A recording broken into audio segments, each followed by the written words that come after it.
Hey, true believers. Chris Mack coming at you today with Star Trek Defiant Issue 3. This is the first countdown to the Day of Blood. And this book overall was absolutely engaging. There are some parts that kind of chapped my ass, frosted me and sent me up the wall. We'll get into that in a second. But first, let's talk about the build up to this so you guys can read this by pausing it, checking it out at your convenience. The writer is Christopher Cantwell. The artist is Angel Unzutia. If I get this wrong, feel free to roast me down in the comments. Colors was Marissa Luis. Letters, Clayton Cowles. And then there's everyone else working on the book. And the print date was May 2023. And I'm glad that it says first printing. That just makes me a happy little camper. But what happens is they're going aboard this Orion vessel, trying to do a ruse, gets called out, and they become captive. Now, from what I understand is the Defiant was Worf's ship from DS9. I haven't read the first 2 issues of this series, so I'm not too sure how all these characters came together, but seeing Spock as the first officer is absolutely amazing. And while this is all happening, Spock's alone on the Defiant, and he's talking to someone. You're thinking it's the computer, but the computer's a little bit of a smartass. And while all this is going on, we're also reading about a blood vendetta against a Gorn commander and the Orions. And it's an interesting tell. The only problem is in terms of narrative of how I've read comics back in the day, is if there's like a sub-story to kind of help enforce what you're looking at, it would flow throughout the entire book. What happens is there's parts where they just completely stops, and we get these Romulan transmissions, which I don't know if this is any prelude to what's happened in the first 2 issues, but yeah, it's talking about Worf being the Starfleet ambassador for the Klingon Empire, Spock being the ambassador for the Vulcan Empire, or Vulcan people, not an empire. Anyway, it kind of breaks up, because then we try to get back into what we're doing. We get this talking about the vendetta. It says Gorn hatchling's venom is remarkably goop. Interesting. And it just, as it builds up, you kind of feel the tension of the story. I think my biggest problem, well, first off, what makes me excited is the crew. My God, we have Spock, Worf, B'Elanna, and Ro Lauren, I think is how you pronounce her name. And I like to see how Ro kind of gets back into all of this, because if you remember, B'Elanna is ex-Maquis turned Starfleet from Voyager. Ro was Maquis turned Starfleet, which reverted back to the Maquis. So seeing them all together, especially these two, and the cussing, it's a little weird. I'm like, this is IDW. They're, a little more flippant than Marvel or DC. So just to see that, you, Ro, just let it go. Or think of something else. Let B'Elanna cuss her out and, let her cuss her out in Klingon, and maybe have Ro cuss her back in Bajoran. That would have been kind of interesting. But the way that they're being, taken captive, and of course it's one of those old tropes where they use it as a distraction so that they can get free, but it gives Worf enough time to rally. And God, just seeing Worf back in action again, because I haven't seen the 3rd season of Picard yet. Oh, I'm aching to watch that. But anyway, just seeing him back kicking ass like this, hell yeah. And as they're running, I love how it's like, nice distraction. Thanks for playing along. I meant every word. So did I.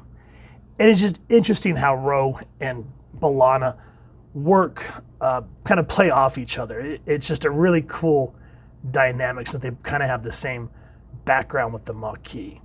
Now, something happens to Worf, as you see here. Why is he jumping in front of laser fire? You're going to have to read it. But you learn something about, what is it called? The Red Path Sacrament, and what it actually is, and how it has to be used to save Worf's life.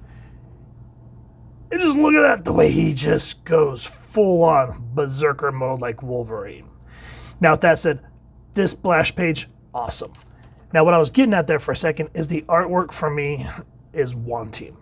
I feel like that it was just too much, what's the word I'm looking for? 3D model-esque. Like, it just, the movements do not feel organic like you would in like old Silver Age or early 90s comics. It just feels like a lot of poses that someone may have used, like I said, a 3D model, or Googled something like man pulling lever. Now here, with that aside, you come to find out this uneasy alliance that Spock makes with another member of the crew. And this particular character is nice to see back in action because he's just one of my favorite little smartass, kind of morally ambiguous anti-heroes, as I like to call them.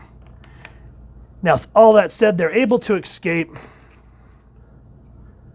but there's a shock of the reveal of who the next member of the Defiant crew is, which makes Worf ultimately, other than being shot and going through adrenaline, that finally makes him faint at who's sitting in the captain's chair.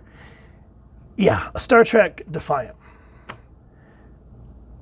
You could say this dream team, per se, feels like something like out of a madman's fan fiction, but I'm happy that it exists because the characters feel like they're supposed to. Nothing pisses me off more than when you'll read a comic and you know the character from decades of reading them or watching them on TV, and then all of a sudden you're like, why are they acting this way? But no, Rose still kind of the standoffish smartass. B'Elanna, even though she's gone through a lot of changes marrying Paris and kind of settling down having a child from Voyager, still at heart has her Klingon and Maquis roots. And of course Worf, and then Spock with his Vulcan very mannerisms, even though he's half human. Everybody feels like they're supposed to. And just to see the Defiant again in action with its cloaking device, just a nice little touch to DS9. So much history here, guys, if you're a Star Trek fan, and enough here that if you are just now being introduced to Star Trek, yeah, you may feel a little lost in terms of backstory, but it doesn't matter. And that's why I've said in many reviews where anytime you pick up a comic, if it's your first comic, that should be your first comic and you should not feel lost. You should get just enough information to say, okay, you know what? I'm hooked. I'm going to get the next issue. And then I may go back and read the subsequent issues before. And, like in the hands of Star Trek, oh, I've never watched the show. You know what? I'm going to go watch DS9. I'm going to go watch Voyager. I'm going to go watch The Next Generation. And, of course, you have to go watch the original series as well. Just because. But, yeah. Star Trek Defiant. This is the first book out of the gate with the prelude to the Day of Blood. I'm excited. That free comic book day issue that we went over got me hooked. I love that Alexander's involved with the Red Path, and I just want to see because nobody likes Alexander. I'm sorry, we'd all rather go for some cool character like Jake Sisko or, oh my god, I'm drawing a blank, the Ferengi. Nog's son. Oh my god, I can't remember his name. Nog. And it would come to me. And it would be cool to see Nog in here because he served with Worf on the Defiant, even after he lost his leg.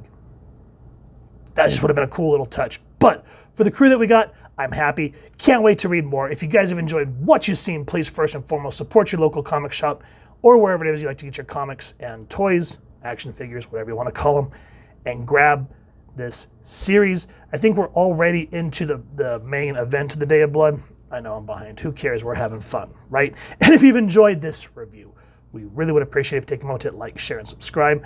Helps the club channel more than you could possibly know. And if you wouldn't mind hitting that fancy little boldly go bell next to subscribe, that is where you can upload content. You guys get notified. Come to the channel, and we love talking with you all and hearing your thoughts and feedback down in the comments below or our social media pages, which I will make sure to leave the links down in the description.